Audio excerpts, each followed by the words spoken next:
STF के IG UP में बढ़ती रेप की घटनाओं के लिए घरों में टॉयलेट न होने को जिम्मेदार बता रहे हैं। बदायूं कांड के बाद इस बयान का क्या मतलब समझा जाए? क्या रेप के पीछे वाकई ऐसा ही कोई कारण है या ये केवल अपनी जिम्मेदारी से बचने का एक बहाना है? इस पर हमने एक रिपोर्ट तैयार की है, वो देखिए। 60 to 65% रेप्स लड़कियों के साथ उस समय हो रहे हैं जब वो टॉयलेट के लिए जा रही है, शौच के लिए जा रही है।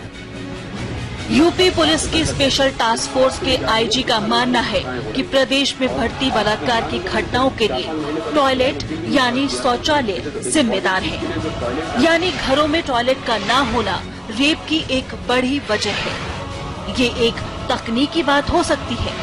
ये माना जा सकता है कि गांव देहात में रात बेरात टॉयलेट के लिए घरों से बाहर निकलने पर महिलाएं अपराधियों के लिए एक आसान शिकार हो सकती है। सुविधा के साथ सुरक्षा की दृष्टि में भी टॉयलेट कैंपेन चलाने में कोई बुराई नहीं, लेकिन इस एक वजह को बढ़ते बलात्कार के लिए जिम्मेदार ठहराना न सिर्फ इस अपराध का सरलीकरण है, बल्कि शासन और प्रशासन की ओर से अपनी जिम्मेदारी से भी बचने की एक कोशिश ही है। महिला आयोग भी हमारे इस बात से इत्तेफाक रखता है। शुरू से कहा जा रहा है, हमेशा से कहा जा रहा है कि सबसे पहले तो जो शौचालयों की व्यवस्था होनी चाहिए वो घरों में होनी चाहिए, ताकि बच्चियों को, महिलाओं को अपने घर के बाहर ना जाना पड़े। मगर अगर वो जाती हैं तो इसका मतलब ये नहीं है कि जो माहौल है वो असुरक्षा का हो। सुरक्षित होना जरूरी है महिलाओं का।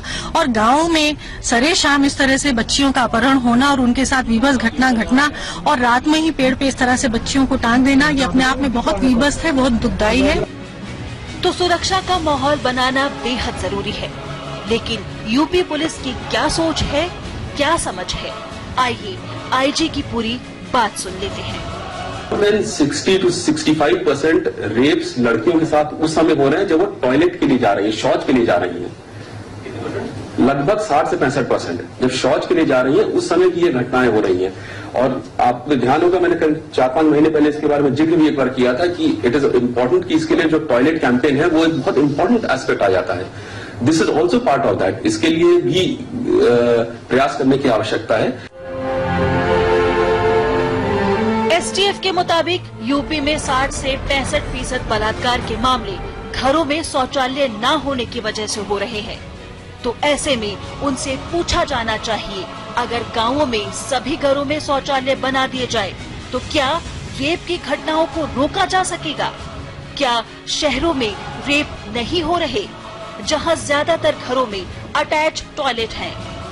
घटनाओं को देखें तो घर बाहर हर जगह रेप हो रहे हैं।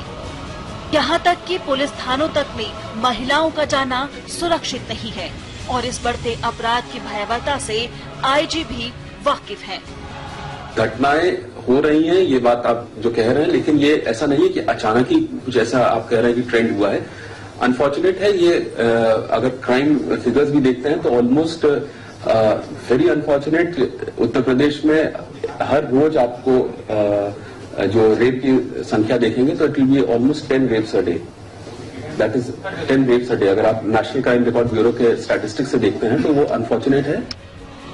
ये तो बलात्कार के सरकारी आंकड़े हैं, वे जो दर्ज हुए, और जो दर्ज नहीं हुए या दर्ज किए ही नहीं गए उनका क्या?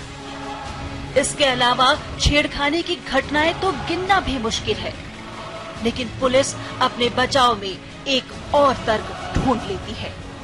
आपको ये भी समझना पड़ेगा कि अगर हम उत्तर प्रदेश का क्राइम रेट से अगर देखते हैं, पॉपुलेशन से आप करके देखते हैं, तो it still figures are number 22 in all the states.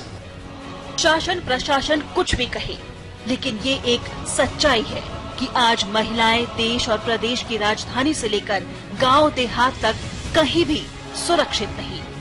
और सुरक्षा के साथ ही महिलाओं की आजादी का मुद्दा जुड़ा है।